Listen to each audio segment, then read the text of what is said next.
Breaking news తెలంగాణలో సంచలనం సృష్టించిన ఫోన్ ట్యాపింగ్ కేసులో మరో కీలక మలుపు చోటు చేసుకుంది. ఈ కేసును విచారిస్తున్న సిట్ అధికారులు ఇప్పుడు నేరుగా రాజకీయ అగ్రనేతలకు నోటీసులు ఇస్తూ దూకుడు పెంచారు. బీఆర్ఎస్ వర్కింగ్ ప్రెసిడెంట్ కేటీఆర్ కు సిట్ నోటీసులు జారీ చేయడం వల్ల రాష్ట్ర రాజకీయాల్లో పెను సంచలనంగా మారింది.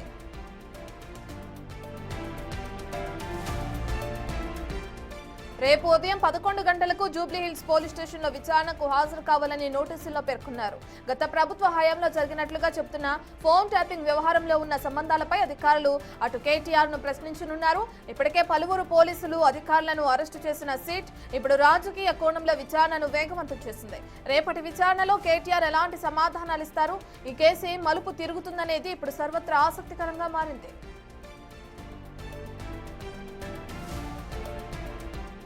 మంగళవారం రోజు ఈ కేసులో అటు హరీష్ రావును సిట్ అధికారులు సుదీర్ఘంగా విచారించారు.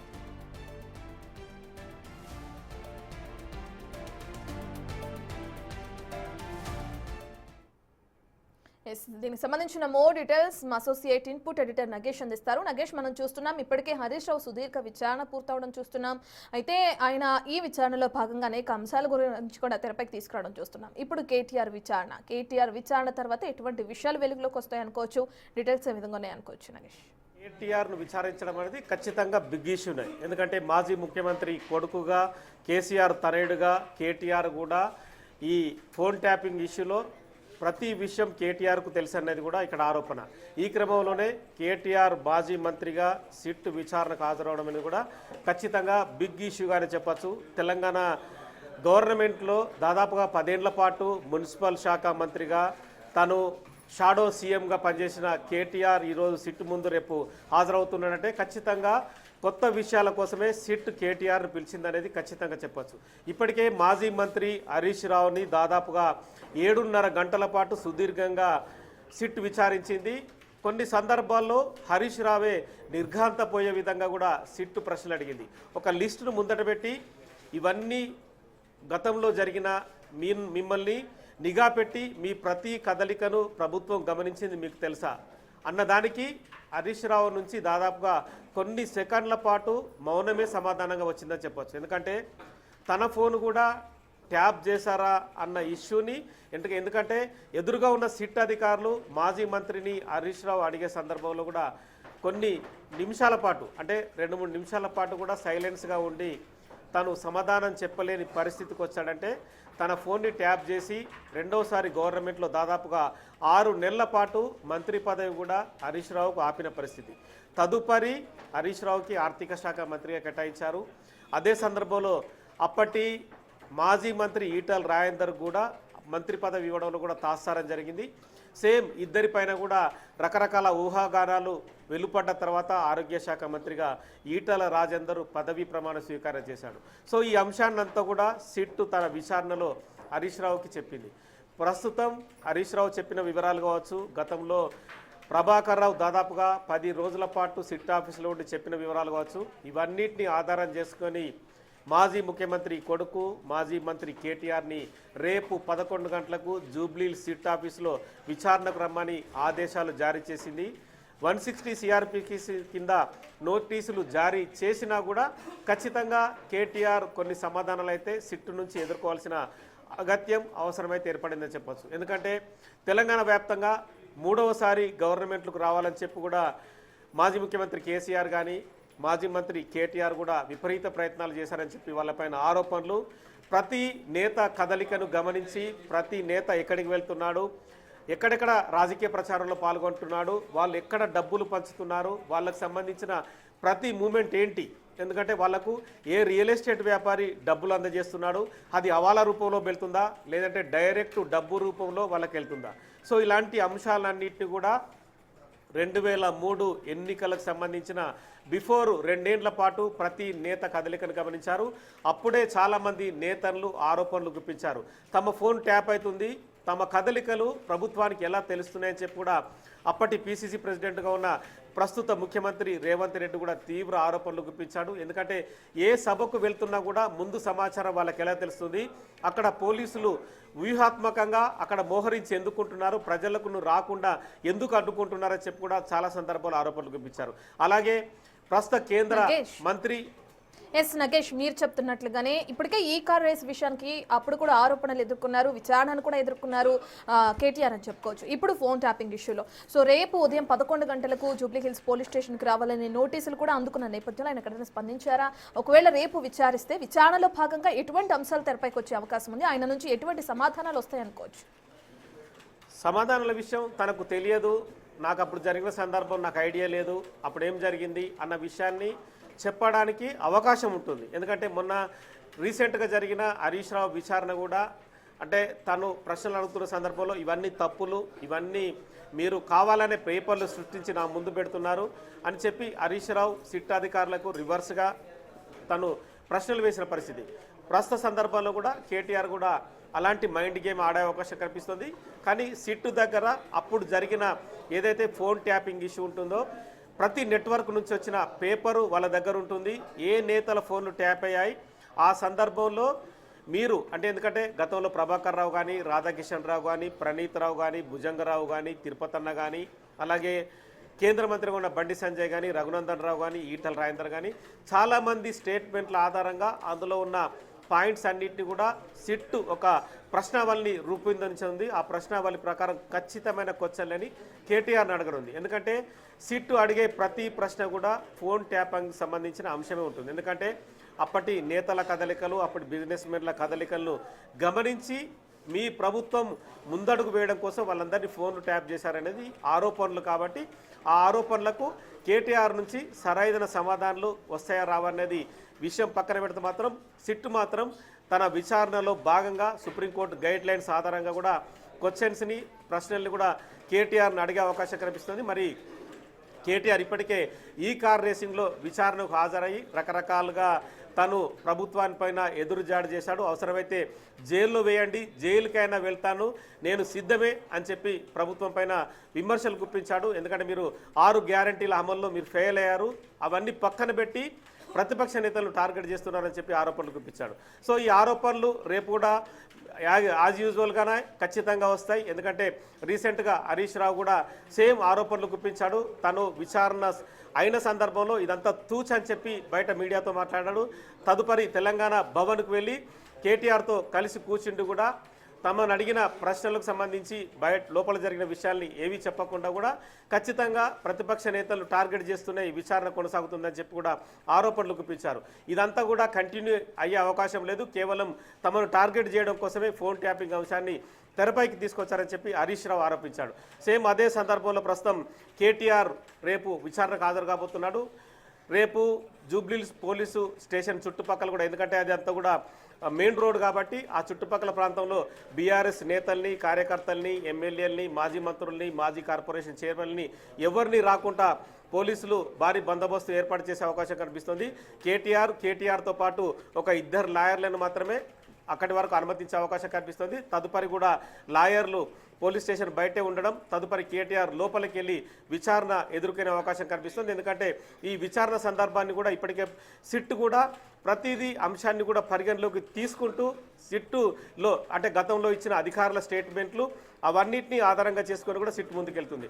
కేటీఆర్ తర్వాత నెక్స్ట్ టార్గెట్ ఎవరైనా కూడా ఖచ్చితంగా ప్రతి ఒక్కరికి క్వశ్చన్ రేజ్ అవుతుంటుంది. ఆ ప్రశ్నకు మాత్రం మాజీ ముఖ్యమంత్రి కేసీఆర్ కూడా సిట్ విచారణను ఎదుర్కోబోతున్నాడా అన్న ప్రశ్న మాత్రం ఖచ్చితంగా ప్రతి ఒక్కరిలో వస్తుంటుంది. కానీ అదే విచారణ కూడా జరిగే అవకాశం ఉంటుందని చెప్పి కూడా సిట్ నుంచి అనాధికారికంగా మాత్రం సమాచారం వస్తుంది. ఎందుకంటే ఓవరాల్గా అప్పటి ఎస్ఐబి అనేది కూడా ముఖ్యమంత్రి కన్సర్న్లోనే నడుస్తుంది. ఎందుకంటే ఇంటెలిజెన్స్ వ్యవస్థ అంతా కూడా తెలంగాణ రాష్ట్రంలో ఎక్కడ చీమ చిట్టుకుమన్నా కూడా ఖచ్చితంగా ముఖ్యమంత్రికి తెలియాల్సిన అవసరం ఉంటుంది. ఎందుకంటే ఉమ్మడి గవర్నమెంట్లో కావచ్చు, ఇప్పుడు రాష్ట్రాలు విడిపోయినా కూడా తెలంగాణ, ఆంధ్రప్రదేశ్లో కావచ్చు. ఎందుకంటే ఉదయం అంటే అప్పటి సందర్భంలో చూస్తే కనుక అప్పుడు చంద్రబాబు కానీ, అప్పటి రాజశేఖర రెడ్డిలు ఉదయం 4 గంటలకే ఎస్ఐబికి సంబంధించిన చీఫ్ ఎవరో అంటే ఇంటెలిజెన్స్ చీఫ్ వచ్చి రాష్ట్రంలో ఇవాళ ఏం జరుగుతుంది, నిన్న ఏం జరిగింది, అక్కడే ఎక్కడెక్కడ భద్రతకు సంబంధించిన అంశాలు కానీ, మావోయిస్ట్ ఇష్యూలు కానీ ఖచ్చితంగా ముఖ్యమంత్రులు చెప్పారు.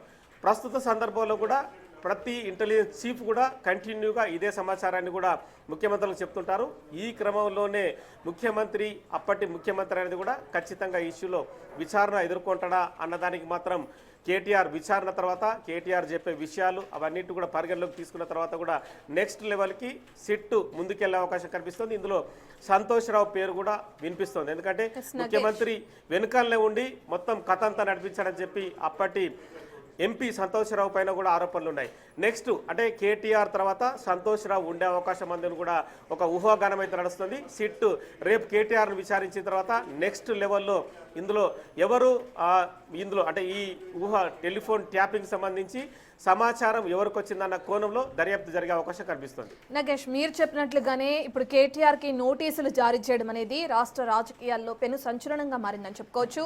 దీని తర్వాత కవితను కూడా విచారించే అవకాశం ఉందనుకోవచ్చా? ఇప్పుడు అంటే కేటీఆర్ విచారణ తర్వాత ఎవరెవరికి నోటీసులు జారీ అయ్యే అవకాశం ఉంటుంది అనుకోవచ్చు మనం? ఖచ్చితంగా కవిత డైరెక్ట్గానే చెప్పింది మీడియా ముఖంగా తన ఫోన్ని తన భర్త అనిల్ ఫోన్ని ట్యాప్ చేశారు, ఎక్కడైనా బావ ఫోన్ని ట్యాప్ చేస్తారా అన్న క్వశ్చన్ కూడా అంటే ఇటు కుటుంబ పరంగా అడిగింది, దర్యాప్తు పరంగా అప్పటి పరిపాలన పరంగా కూడా క్వశ్చన్ చేసింది. ఇది దాదాపు ఒక 15 రోజుల క్రితం అనుకుంటా కూడా తను మీడియా ముఖంగా డైరెక్ట్గానే తన భర్త అనిల్ ఫోన్ని తన ఫోన్ని ట్యాప్ చేసినట్టు కూడా ఆరోపణలు గుప్పించింది. ఈ ఫోన్ ట్యాపింగ్ వెనుక అప్పటి ఎంపీగా ఉన్న సంతోష్రావు ఖచ్చితంగా కారణమై ఉంటాడని చెప్పి కూడా తన ఆరోపణలు గుప్పించింది.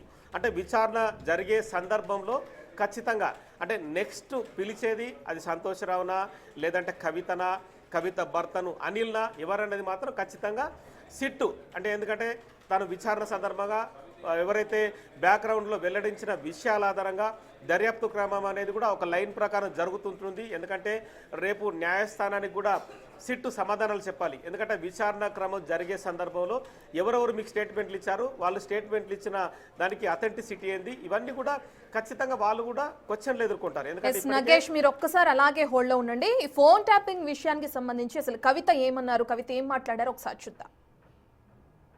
ఎన్నడూ ఎవరు గవర్నమెంట్లో నా భర్త పేరు వినలేదు. ఇవాళ మీరు ఆయన మీద అలిగేషన్ చేస్తున్నారు. ఆయన ఫోన్ ట్యాప్ చేస్తారు, సిగ్గుండాలి, ఇంటర్లో ఫోన్ ట్యాప్ చేస్తారు, ఇటువంటి వెధవ ప్రచారాలు చేస్తారు. ఇంకా కళ్ళు సలవడతలేవా మీకు? పార్టీలకి నిలగొట్టరు కదరా బయటికి. ఇంకేంది 10 ఏళ్లలో ఎన్నడూ ఎవరు గవర్నమెంట్లో నా భర్త పేరు వినలేదు. ఇవాళ మీరు ఆయన మీద అలిగేషన్ చేస్తున్నారు. ఆయన ఫోన్ ట్యాప్ చేస్తారు, సిగ్గుండాలి, ఇంటర్లో ఫోన్ ట్యాప్ చేస్తారు, ఇటువంటి వెధవ ప్రచారాలు చేస్తారు. ఇంకా కళ్ళు సలవడతలేవా మీకు? పార్టీలకి నిలగొట్టరు కదరా బయటికి. ఇంకేంది 10 ఏళ్లలో ఎన్నడూ ఎవరు గవర్నమెంట్లో నా భర్త పేరు వినలేదు. ఇవాళ మీరు ఆయన మీద అలిగేషన్ చేస్తున్నారు. ఆయన ఫోన్ ట్యాప్ చేస్తారు, సిగ్గుండాలి, ఇంటర్లో ఫోన్ ట్యాప్ చేస్తారు, ఇటువంటి వెధవ ప్రచారాలు చేస్తారు. ఇంకా కళ్ళు సలవడతలేవా మీకు? పార్టీలకి నిలగొట్టరు కదరా బయటికి. ఇంకేంది 10 ఏళ్లలో ఎన్నడూ ఎవరు గవర్నమెంట్లో నా భర్త పేరు వినలేదు. ఇవాళ మీరు ఆయన మీద అలిగేషన్ చేస్తున్నారు. ఆయన ఫోన్ ట్యాప్ చేస్తారు, సిగ్గుండాలి, ఇంటర్లో ఫోన్ ట్యాప్ చేస్తారు, ఇటువంటి వెధవ ప్రచారాలు చేస్తారు. ఇంకా కళ్ళు సలవడతలేవా మీకు? పార్టీలకి నిలగొట్టరు కదరా బయటికి. ఇంకేంది పైరవేలు చేసుకోలే. నేను చాలా గర్వంగా ఫీల్ అయినా. నేను తెలంగాణ నుండి మొదటి ఎంపీగా పార్లమెంట్కి పోయినా. కొట్లాడుతుంటే మీ పిచ్చిలేసినట్టు గంటలు గంటలు ఒరుతుంటే మీ పార్లమెంట్లో ఎంత ఫైట్ చేసినాం స్టేట్ కోసం. మీరేమో మేము ఆడ ఢిల్లీలో కొట్లాడుతుంటే ఇక్కడ ఏసీ ఆఫీస్లా ఉండి పందికొక్కుల్లాగా కేసీఆర్ గారు నీడనే ఏరి ప్రజల సొమ్ము తిన్నది కాకుండా ఉల్టా నా మీద వెకిలి ప్రయత్నాలు వేస్తే మాత్రం ఒక్కొక్కరిది కాళ్ళు ఇరగొడతా చెప్తున్నాను. నాకు ఇట్లాంటి భాష మాట్లాడడం ఇష్టం ఉండదు. ఇవాళ మాట్లాడక తప్పని పరిస్థితి అవుతుంది. లేనిపోని అంటగట్టకండి. 10 ఏళ్లలో ఎన్నడూ ఎవరు గవర్నమెంట్లో నా భర్త పేరు వినలేదు. ఇవాళ మీరు ఆయన మీద అలిగేషన్ చేస్తున్నారు. ఆయన ఫోన్ ట్యాప్ చేస్తారు, సిగ్గుండాలి, ఇంటర్లో ఫోన్ ట్యాప్ చేస్తారు, ఇటువంటి వెధవ ప్రచారాలు చేస్తారు. ఇంకా కళ్ళు సలవడతలేవా మీకు? పార్టీలకి నిలగొట్టరు కదరా బయటికి. ఇంకేంది ఈ ఫోన్ ట్యాపింగ్ విషయానికి సంబంధించి కవిత ఎటువంటి ఘాటు వ్యాఖ్యలు చేశారో మనం చూసాం. అసలు కేటీఆర్ ఏమంటున్నారు, ఆయన మాటల్లోనే ఒకసారి విందాం. 2 ఏళ్ళకి కార్తీక దీపం సీరియల్ ఉంటుంది, దాని లెక్క నడుతుంది కథ. అది ఒడవది తెగది, రోజు ఒకటే కథ ధారావాహిక. ఫోన్ ట్యాపింగు ఏం ట్యాపింగు, ఎవంది ట్యాపింగు, ఎక్కడ ట్యాపింగ్. పోలీసు వాళ్ళ పని పోలీసు వాళ్ళు చేస్తారు, దొంగలు నోటు పట్టుకుంటాడే పోలీసు వాళ్ళు చేస్తే పని వాళ్ళు చేస్తారు. మధ్యలో మాకేం సంబంధం, ఎవరికి సంబంధం? లుచ్చ పని చేస్తే పట్టుకొని లోపలెత్తారా ఎరా? మరి అదేదో పెద్ద స్వాతంత్ర పోరాటానికి పోయినట్టు నన్ను జైల్లో దొమ్మలు గుర్తుండే ఎరికేనా అని మాకు అసెంబ్లీలో చెప్తుంది. 2 ఏళ్ళకి కార్తీక దీపం సీరియల్ ఉంటుంది, దాని లెక్క నడుతుంది కథ. అది ఒడవది తెగది, రోజు ఒకటే కథ ధారావాహిక. ఫోన్ ట్యాపింగు ట్యాపింగ్, ఏం ట్యాపింగు, ఎవంది ట్యాపింగు, ఎక్కడ ట్యాపింగ్. పోలీసు వాళ్ళ పని పోలీసు వాళ్ళు చేస్తారు, దొంగలు నోటు పట్టుకుంటాడే పోలీసు వాళ్ళు చేస్తే పని వాళ్ళు చేస్తారు. మధ్యలో మాకేం సంబంధం, ఎవరికి సంబంధం? లుచ్చ పని చేస్తే పట్టుకొని లోపలెత్తారా ఎరా? మరి అదేదో పెద్ద స్వాతంత్ర పోరాటానికి పోయినట్టు నన్ను జైల్లో దొమ్మలు గుర్తుండే ఎరికేనా అని మాకు అసెంబ్లీలో చెప్తుండే. రెండు ఎస్ నగేష్, మనం చూస్తున్నాం. నగేష్ దగ్గరికి వెళ్దాం. నగేష్, ఇప్పటికే కేటీఆర్కి సంబంధించి కానీ అంటే ఇప్పుడు నోటీసులు జారీ అయిన క్రమంలో కవిత చేసిన వ్యాఖ్యల్ని మనం వింటున్నాం, అలాగే కేటీఆర్ చేసిన వ్యాఖ్యలను కూడా విన్నాం. ముందు కవిత వరకు వెళ్తే తన ఇంటల్లుడి ఫోనే ట్యాప్ చేసిన ఇదిలో ఉన్నారు, మీరంతా కూడా పార్టీ నుంచి వెళ్ళగొట్టారు, ఇంకా మీ కళ్ళు చల్లబడలేదంటూ ఘాటు వ్యాఖ్యలు చేశారు కవిత. ఒకవేళ కవితను విచారణకు పిలిస్తే ఈ విషయాలన్నీ కూడా సిట్ అధికారులకు వెల్లడించే అవకాశం ఉంటుంది అనుకోవచ్చా? అసలు కవిత ఏ విధంగా స్పందిస్తారనుకోవచ్చు ఒకవేళ తనని కనుక విచారణకు పిలిస్తే? అంటే ఆమె డైరెక్ట్గానే ప్రజాముఖంగానే మీడియాలో డైరెక్ట్గానే మాట్లాడుతుంది. అంటే పార్టీ నుంచి వెళ్ళగొట్టారు, నా భర్త నా ఫోన్లు కూడా మీరు ట్యాపింగ్లో విన్నారని చెప్పి ఆమె కొన్ని పదాలను కూడా హార్ష్గానే మాట్లాడుతుంది. ఇక సరిపోలేదా మీకు, ఇంకేం కావాలి నా నుంచి అని చెప్పి కూడా డైరెక్ట్గానే మాట్లాడుతుంది. ఇక కేటీఆర్ దగ్గరకు వస్తే కనుక దొంగల్ని పోలీసులు పట్టుకుంటారు, నేరస్తుల్ని పట్టుకుంటారు, ఫోన్ ట్యాపింగ్ అని చెప్పి కంటిన్యూగా పదాలని వాడుతూ చెప్పుకొచ్చారు. కానీ అదే ఫోన్ ట్యాపింగ్ అంశం అనేది రాజకీయంగా పెద్ద దుమారమైన అంశం. ఎందుకంటే కేటీఆర్కు ఆ విషయం ఖచ్చితంగా తెలిసి ఉంటుంది. ఎందుకంటే ఒక రాష్ట్ర ముఖ్యమంత్రి చేతిలో ఇంటెలిజెన్స్ వ్యవస్థ ఉంటుంది, ఎస్ఐబి ఉంటుంది. ఖచ్చితంగా ఏదైతే అంటే మామూలుగా టెర్రరిస్టులు కానీ మావోయిస్టులు కానీ ప్రతి కదలికలు తెలుసుకోవడం కోసం ఫోన్ ట్యాపింగ్ అనేది యూజ్ చేస్తూ ఉంటారు. ఎందుకంటే ప్రభుత్వం నడిచే క్రమంలో ఖచ్చితంగా ఫోన్ ట్యాపింగ్ అనేది వాళ్ళకు భద్రతా పరంగా వాళ్ళకి అంశం, వాళ్ళకి భద్రతా పరంగా కూడా ఖచ్చితంగా కూడా ముఖ్యమంత్రులకు అవసరమైన విషయం కూడా. కానీ ఇక్కడ ఏంటంటే ఫోన్ ట్యాపింగ్ అనేది పక్కదారి పట్టిందని చెప్పి ప్రస్తుత కాంగ్రెస్ గవర్నమెంట్ విచారణకు ఆదేశించింది. అప్పుడు 2023 గవర్నమెంట్ ఎండింగ్లో మరోసారి ప్రభుత్వం రావాలని చెప్పి ప్రతి నేత ఫోన్ ట్యాప్ చేశారు. ఎందుకంటే అప్పుడు రాధాకిషన్ రావు తాము సొంతగా ఎక్కడా చేయలేదు, అప్పటి బీఆర్ఎస్ సుప్రీంగా ఉన్న అని చెప్పి ఒక పదం వాడాడు. ఆ బీఆర్ఎస్ సుప్రీం ఎవరు? అప్పటి ముఖ్యమంత్రి కేసీఆరే, బీఆర్ఎస్ ప్రెసిడెంట్గా ఉన్న అధ్యక్షుడిగా ఉన్న కేసీఆరే. అంటే స్వయంగా ఒక ఎస్పీ స్థాయి అధికారి తన స్టేట్మెంట్లో డైరెక్ట్గానే ఫోన్ ట్యాపింగ్ అంశాన్ని చెప్పాడు. తమ సొంత నిర్ణయం ఎక్కడ కాదు, తమని ఆదేశిస్తేనే ఫోన్ ట్యాపింగ్కు పాల్పడమని చెప్పాడు. ఇప్పటికే ఈ కేసులో దాదాపు నగేష్ ఒక్క నిమిషం మీరు అలాగే హోల్డ్లో ఉండండి. ఈ ఫోన్ ట్యాపింగ్ విషయానికి సంబంధించి హరీష్ రావు ఏమన్నారో కూడా ఒకసారి చూద్దాం. Diversion tactics. నిన్న నాకు సిట్ నోటీస్ ఇచ్చిండు, ఇంకా ఇయాల్లో రేపు కేటీఆర్కి ఇస్తాడు. గంతే కదా నువ్వు ఇచ్చేది, వచ్చిందా? గంతే చేస్తాడు. ఎందుకంటే కేటీఆర్ గారు ఒకవైపు గట్టిగా నిలదీస్తుండు, ఇంకొక వైపు నేను అడుగుతా ఉన్నా, సమాధానాలు లేవు.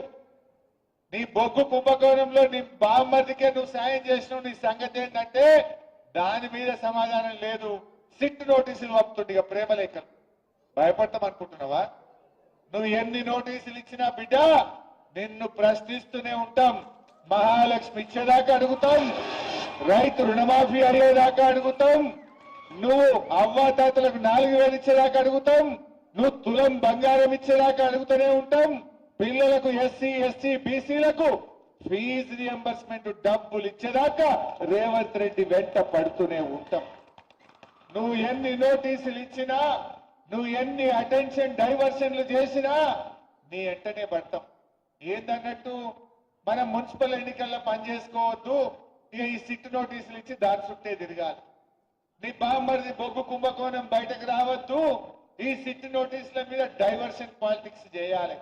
నడవ ఈ డ్రామాలు. జనంకి అన్ని అర్థమైపోయినాయి. నువ్వు ప్రజల్ని మోసం చేసినావు, పైసలు లేవని ఒక దిక్కంటాడు, ప్రత్యేక విమానాలల్లో విదేశాలు తిరుగుతున్నాడు, ఢిల్లీ తిరుగుతున్నాడు. ఈయన ఫుట్బాల్ ఆడడానికి స్టేడియంలు కట్టుకుంటున్నాడు. ఈయన ఫుట్బాల్ ఆడడానికి సింగరేణి నుంచి 10 కోట్ల రూపాయలు తెచ్చుకొని ఈయన ఫుట్బాల్ షోకులు నెరవేర్చుకుంటుండు. మొన్న 100 కోట్లు ఖర్చు పెట్టిండు ఫుట్బాల్ మీద. 100 కోట్లతో 10 స్కూళ్లు కట్టకపోదుమా? పైసలు లేవంటావు, నీ ఫుట్బాల్ కోసం 100 కోట్ల రూపాయలు ఖర్చు పెట్టవా రేవంత్ రెడ్డి? నీ షోకుల కోసం ఖర్చు పెట్టవా రేవంత్ రెడ్డి? మనం చూస్తలేమా? నిన్న మొన్న వాటాల పంచాయతీ పడి మంత్రులే ఎస్, మళ్ళీ మనం నగేష్ దగ్గరికి వెళ్దాం. నగేష్, మనం చూస్తున్నాం హరీష్ రావు కామెంట్లను కూడా, అంటే ముందుగానే ఆయన నాకు ఈ రోజు ఇచ్చారు నోటీసులు, రేపు కేటీఆర్కి ఇస్తారంటూ వ్యాఖ్యానించడం ఏ విధంగా చూడొచ్చు అనుకోవచ్చు? ఆల్రెడీ సమాచారం ఉందనేది కూడా అర్థమవుతోంది. అంటే మొన్న జరిగిన విచారణ సందర్భంగా ఏదో ఒక అధికారి ఖచ్చితంగా నెక్స్ట్ లెవెల్లో జరిగే ఇష్యూని జనరల్గా మాట్లాడి ఉంటారు. ఈ క్రమంలోనే నిన్న నాకు ఇచ్చారు, రేపు కేటీఆర్ కూడా ఇచ్చే అవకాశం ఉంటుందని చెప్పి ఇన్ఫర్మేషన్ని తను పాస్ చేసే ఆ పరిస్థితిని హరీష్ రావుకి వచ్చింది. కానీ హరీష్ రావు తను మెదక్లో మాట్లాడుతున్న అదే సందర్భంలో కూడా నందినగర్లో ఉన్న కేటీఆర్ నివాసానికి వెళ్ళిన సిట్ అధికారులు నోటీసు అందజేశారు.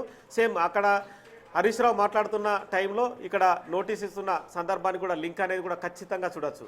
సో ఓవరాల్గా మాత్రం ఫోన్ ట్యాపింగ్ అనేది ఖచ్చితంగా ప్రతిపక్ష పార్టీలను, మిగతా అధికారులని, అలాగే కొంతమంది ఎవరైతే రియల్ ఎస్టేట్ వ్యాపారులని, బంగారం వ్యాపారులని టార్గెట్ చేస్తూ ఫోన్ ట్యాపింగ్ అనేది వాడిరు అనేది కూడా ఖచ్చితంగా అర్థమవుతుంది. ఈ క్రమంలోనే విచారణ అనేది మాత్రం కేటీఆర్ ఫోన్ ట్యాపింగ్ అంశంలో అప్పుడు జరిగిన ఎవరైతే ప్రతిపక్ష పార్టీల నేతల ఫోన్ ట్యాపింగ్ల లిస్ట్ని, అలాగే హరీష్ రావు చెప్పిన విషయాల్ని, హరీష్ రావు ఫోన్ని కూడా మీరు ట్యాప్ చేశారట, మీ నోటీసులో ఉందని చెప్పి కేటీఆర్ని కూడా అడిగే అవకాశం కనిపిస్తుంది. ఎందుకంటే హరీష్ రావుని అడిగిన సందర్భాన్ని మనం ఖచ్చితంగా గమనవచ్చు. మీ ఫోన్ ట్యాప్ అయింది, మీకు తెలుసా అన్న దానిపైన మాత్రం హరీష్ రావు నుంచి ఎలాంటి సమాధానం లేదు. సేమ్ అదే విషయాన్ని హరీష్ రావు ఫోన్ని మీరు ట్యాప్ చేయించారు, ఆ విషయాన్ని హరీష్ రావుని అడిగాము, మీకు తెలుసా అన్న క్వశ్చన్కి మాత్రం కేటీఆర్ నుంచి ఎలాంటి సమాధానం వస్తుందని మాత్రం ఖచ్చితంగా రేపు చూడాల్సిన అవసరమే కనిపిస్తుంది. ఎందుకంటే అప్పటి ముఖ్యమంత్రి కేసీఆర్ ఉన్నా కూడా అప్పుడు మున్సిపల్ శాఖ మంత్రిగా, ఐటీ శాఖ మంత్రిగా తను షాడో సీఎంగా కేటీఆర్ వ్యవహరించాడని చెప్పి ప్రజలందరికీ తెలుసు. బ్యాక్గ్రౌండ్లో సంతోష్ ఉన్నా కూడా మొత్తం ఓవరాల్ వ్యవహారంలో మాత్రం కేటీఆర్ ప్రధాన పాత్ర పోషించాడనేది కూడా ఆరోపణ. ఈ క్రమంలో నేతలకు సంబంధించిన ఫోన్ ట్యాపింగ్ అంశాలు, అలాగే గత ప్రభుత్వంలో అంటే గవర్నమెంట్ రావడం కోసం మీరు ఇలాంటి వ్యవహారాలకు పాల్పడ్డారు, ఇవన్నీ మీ నోటీసులో ఉన్నాయని చెప్పి కూడా అడిగే అవకాశం కనిపిస్తుంది. కొంతమంది స్టేట్మెంట్ కూడా మీ పేరు చెప్పారు, అలాగే అప్పటి మాజీ ముఖ్యమంత్రి కేసీఆర్ పేరు కూడా చెప్పారు. వీటన్నిటికీ మీ నుండి ఎలాంటి సమాధానం మీరు చెప్పగలుగుతారన్న క్వశ్చన్ కూడా కేటీఆర్ అడిగే అవకాశం కనిపిస్తుంది.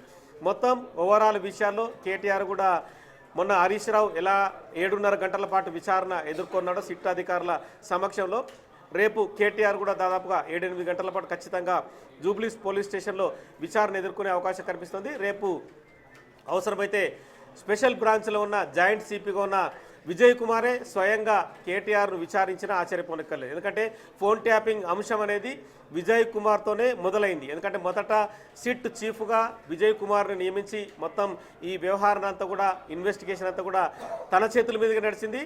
తదుపరి విజయ్ కుమారు సిద్దిపేట సిపిగా వెళ్ళాడు, మళ్ళీ హైదరాబాద్కి ట్రాన్స్ఫర్ చేశారు. హైదరాబాద్లో special branch joint commissioner. Nagesh, మీరు ఒక్క నిమిషం అలాగే హోల్డ్లో ఉండండి. హరీష్ రావు విచారణ తర్వాత, లేదంటే హరీష్ రావు ఫోన్ ట్యాపింగ్ విషయాలకి సంబంధించి కేటీఆర్ ఏం మాట్లాడారో ఆ ఫోన్ ట్యాపింగ్ సంబంధించి ఒకసారి చూద్దాం. కార్తీక దీపం సీరియల్ ఉంటుంది, దాని లెక్క నడుతుంది కథ. అది ఒడవది, తెగది, రోజు ఒకటే కథ ధారావాహిక. ఫోన్ ట్యాపింగు ట్యాపింగ్, ఏం ట్యాపింగు, ఎవంది ట్యాపింగు, ఎక్కడ ట్యాపింగ్. పోలీసు వాళ్ళ పని పోలీసు వాళ్ళు చేస్తారు, దొంగలు నోటు పట్టుకుంటాడే పోలీసు వాళ్ళు చేస్తే పని వాళ్ళు చేస్తారు. మధ్యలో మాకేం సంబంధం, ఎవరికి సంబంధం? లుచ్చ పని చేస్తే పట్టుకొని లోపలెత్తారా ఎరా? మరి అదేదో పెద్ద స్వాతంత్ర పోరాటానికి పోయినట్టు నన్ను జైల్లో దొమ్మలు గుర్తుండే ఎరికేనా అని మాకు అసెంబ్లీలో చెప్తుంది. 2 ఏళ్ళకి అదేదో కార్తీక దీపం సీరియల్ ఉంటుంది, దాని లెక్క నడుతుంది కథ. అది ఒడవది, తెగది, రోజు ఒకటే కథ ధారావాహిక. ఫోన్ ట్యాపింగు ట్యాపింగ్, ఏం ట్యాపింగు, ఎవంది ట్యాపింగు, ఎక్కడ ట్యాపింగ్. పోలీసు వాళ్ళ పని పోలీసు వాళ్ళు చేస్తారు, దొంగలు నోటు పట్టుకుంటాడే పోలీసు వాళ్ళు చేస్తే పని వాళ్ళు చేస్తారు. మధ్యలో మాకేం సంబంధం, ఎవరికి సంబంధం? లుచ్చ పని చేస్తే పట్టుకొని లోపలెత్తారా ఎరా? మరి అదేదో పెద్ద స్వాతంత్ర పోరాటానికి పోయినట్టు నన్ను జైల్లో దొమ్మలు గుర్తుండే ఎరికేనా అని మాకు అసెంబ్లీలో చెప్తుంది. 2 ఏళ్ళకి అదేదో కార్తీక దీపం సీరియల్ ఉంటుంది, దాని లెక్క నడుతుంది కథ. మనం కేటీఆర్ వ్యాఖ్యలను చూసాం. మళ్ళీ నగేష్ దగ్గరికి వెళ్దాం. నగేష్, మనం చూస్తున్నాం కవిత చేసిన వ్యాఖ్యల్ని, కేటీఆర్ చేసిన వ్యాఖ్యల్ని, హరీష్ రావు చేసిన వ్యాఖ్యల్ని, ఇక ముగ్గురు చేసిన వ్యాఖ్యల్ని చూస్తున్నాం. ఇప్పుడు ఒకవేళ వీళ్ళ ముగ్గురు విచారణ తర్వాత ఇదంతా కొలిక్కి వస్తుంది అనుకోవచ్చు. రావడానికైతే ఇప్పటికిప్పుడు ఇన్వెస్టిగేషన్ ముగుస్తుందని మాత్రం చెప్పలేము. ఎందుకంటే ఈ కేసు అనేది కూడా రకరకాలుగా ముందుకెళ్తుంది. ఎందుకంటే ఇప్పుడే అంటే ఈ కేసులో కీలక పరిణామం అనేది కూడా హరీష్ రావు నుంచి మొదలైందని చెప్పచ్చు. నెక్స్ట్ కేటీఆర్, నెక్స్ట్ సంతోష్రావా, లేదంటే కవిత భర్త అనిల, కవితన, లేదంటే ఆ నెక్స్ట్ మాజీ ముఖ్యమంత్రి కేసీఆర్. సో ఇవన్నీ కూడా వరుసగా ఒక సీక్వెల్ ప్రకారం కూడా విచారణ వెళ్ళే అవకాశం కనిపిస్తుంది. ఒక కేటీఆర్తోనో ఒక మిగతా వేరే వ్యక్తులతోనో ముగిసే అవకాశం కనిపిస్తుంది. ఎందుకంటే ఫోన్ ట్యాపింగ్ అంశంలో ఖచ్చితంగా దేశంలోని అత్యున్నత న్యాయస్థానం విచారణ క్రమాన్ని కూడా ఎప్పటికప్పుడు అబ్జర్వ్ చేస్తుంది. విచారణ జరిగే సందర్భంలో కూడా వాళ్ళు ఇన్వెస్టిగేషన్లో వచ్చిన అంశాన్ని కూడా ఖచ్చితంగా న్యాయమూర్తి పరిశీలిస్తున్నారు. ఈ క్రమంలో హరీష్ రావు చెప్పిన విషయాలు ఒకటైతే నెక్స్ట్ రేపు కేటీఆర్ మళ్ళీ ఏం చెప్పబోతున్నాడు, మళ్ళీ కూడా హరీష్ రావు విచారణకు వచ్చే అవకాశం ఉంది. కాబట్టి హరీష్ రావు తదుపరి నెక్స్ట్ విచారణలో కేటీఆర్ చెప్పిన అంశాలని హరీష్ రావు ముందుంచి హరీష్ రావుని అడిగే అవకాశం కనిపిస్తుంది.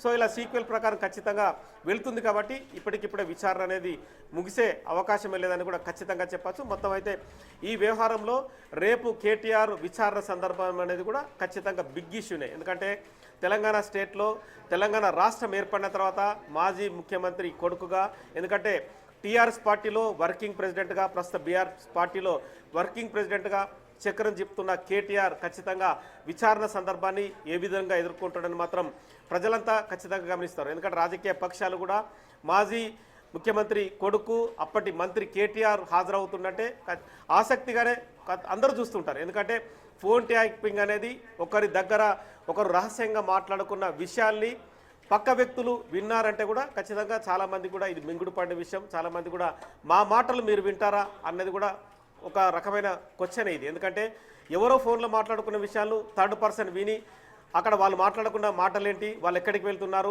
వాళ్ళు చేసే ఆపరేషన్ ఏంటి, వాళ్ళు ఎలక్షన్లలో ఏ విధంగా ముందుకెళ్తున్నారు, వాళ్ళని ఎలా కట్టడి చేయాలి, వాళ్ళని పోలీసులు పెట్టాలా లేదంటే ప్రైవేట్ వ్యక్తులను పెట్టి కట్టడి చేయాలా, వాళ్ళు డబ్బులు తీసుకెళ్తున్నారా, ఎక్కడ పంచుతున్నారు, ఆ డబ్బుల్ని ఎలా లాక్కురావాలా అన్న కోణంలోనే మొత్తం ఫోన్ ట్యాపింగ్ అంతా కూడా జరిగింది. సో ఇవన్నీ కూడా ఖచ్చితంగా అప్పటి ప్రభుత్వంలో ఉన్న అమాత్యులందరూ కూడా విచారణ ఎదుర్కోవాల్సిందే. ఎందుకంటే ఇప్పటికే చాలామంది 500 మందికి పైగా ఈ ఫోన్ ట్యాపింగ్ అంశంలో విచారణ ఎదుర్కొన్నారు.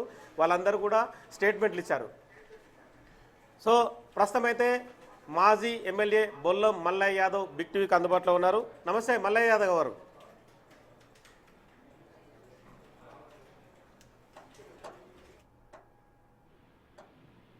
వినిపిస్తుందా?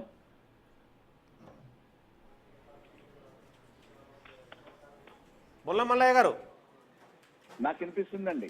సో అంటే రేపు కేటీఆర్ మాజీ మంత్రి కేటీఆర్ విచారణకు హాజరవ్వబోతున్నాడు. అంటే యాజ్ యూజువల్గా మీ పార్టీ విమర్శిస్తుంది. ఎందుకంటే ఇప్పుడు కేటీఆర్ కూడా మాట్లాడాడు, ఇదంతా కూడా ఒక కార్తీక దీపం సీరియల్ లాంటిదే, ఇవన్నీ జరిగే పనులు కాదు, ఇవన్నీ తూచ్ అని చెప్పి కూడా హరీష్ రావు మాట్లాడాడు. ఎలా చూస్తుంది మీ పార్టీ? హలో, నా మాట వినిపించిందా మీకు మల్లయ్య గారు? సో మొత్తానికైతే విచారణ సందర్భం అనేది ఎదుర్కొంటుంది. కాబట్టి మల్లయ్య గారు, నా మాట వినిపిస్తుందా?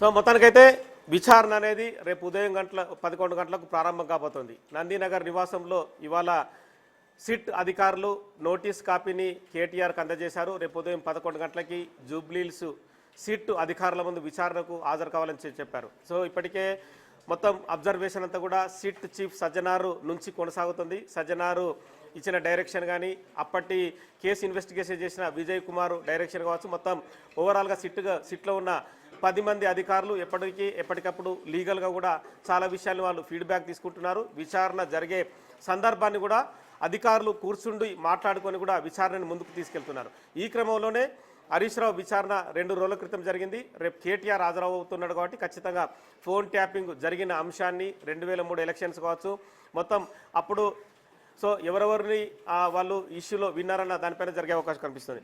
నమస్తే గారు, బొల్లం మల్లయ్య గారు. నమస్కారం అండి. కేటీఆర్ సిట్ నోటీసుల పైన డైరెక్ట్గా ఏం చెప్పదలుచుకున్నారు? ప్రభుత్వానికి సిద్ధత ఉంటే త్వరితగతిన విచారణ పూర్తి చేసి దోషులు ఎవరు నిర్దోషులు ఎవరు అనేది తేల్చాలి. ఇది వాళ్ళ రాజకీయ ప్రయోజనాలని వాడుకోవడం కోసం టీవీ సీరియళ్లలో చూపించినట్టు రోజుకో ఎపిసోడ్, నిజంగా కార్తీక దీపం అంటే నిజంగా కార్తీక దీపం టీవీ సీరియల్ మాదిరిగా వాళ్ళకి ఎప్పుడు గుర్తొస్తాయి, ఎప్పుడు ఎన్నికలు వస్తే ఆ ఎన్నికలను అవాస్తవాలు చేయడానికి, మానసికంగా ఇబ్బంది పెట్టడానికి, నైతికంగా డిమోరలైజ్ చేయడానికి వాడుకుంటున్న ఒక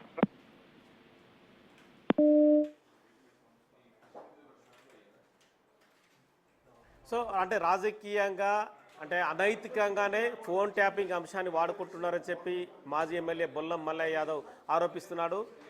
ఒక టీవీలో కార్తీక దీపం సీరియల్ లాగానే ఇది నడుస్తుంది. ఫోన్ ట్యాపింగ్ అంశాన్ని ఎందుకు అంటే దర్యాప్తులో జరిగిన విషయాలు ఎందుకు బయటపడటం లేదు, ఎందుకు క్లోజ్ చేయడం లేదని చెప్పి బీఆర్ఎస్ పార్టీకి సంబంధించిన నేతలు ఆరోపిస్తున్నారు. సో మొత్తానికైతే ఒక ఇన్వెస్టిగేషన్ జరిగిన సందర్భంలో ఖచ్చితంగా రకరకాల లూప్స్ని ఆధారంగా చేసుకునే పోలీసులు దర్యాప్తును చేస్తుంటారు. ఎందుకంటే ఒక వ్యక్తి ఒక సమాచారాన్ని చెప్పిన తర్వాత ఆ సమాచారాన్ని బట్టి అందులో 10 మంది ఉన్నారా లేదంటే 20 మంది ఉన్నారా అనేది కూడా ఒక క్లారిటీ ఉండదు. తదుపరి ఆ 10 మందిలో కూడా ఆ 10 మందిని విచారించిన సందర్భంలో వాళ్ళు ఎంతమంది పేర్లు చెప్తారనేది కూడా అది కూడా క్లారిటీ ఉండదు.